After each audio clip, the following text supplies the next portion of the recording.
In today's video, I'm going to teach you how to add labels in Monday.com. Labels in Monday.com are those colored tags you see inside a status column, like working on it, stuck, or done. Customizing these labels is a simple way to make your board match your team's workflow, and it helps everyone quickly understand the status of each item at a glance.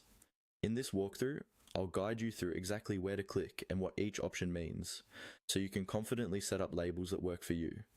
First, make sure you're on the board where you want to add or edit labels. Look across the top of your board for the status column.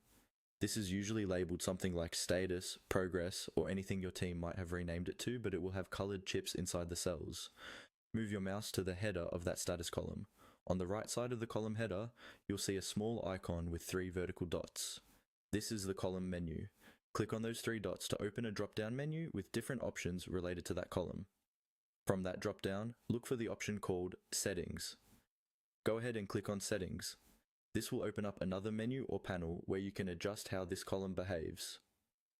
Within the settings options, you'll see something that says Customize Status Column. This is where you can manage the labels themselves, including their names and colors. Click on Customize Status Column to open the customization window. Now you should see a list of all the existing labels currently set up for that status column. Each label will typically have a name and a color. To add a new label, look for the option that says plus a new label. It's usually located at the bottom of the list of current labels. Click on plus a new label.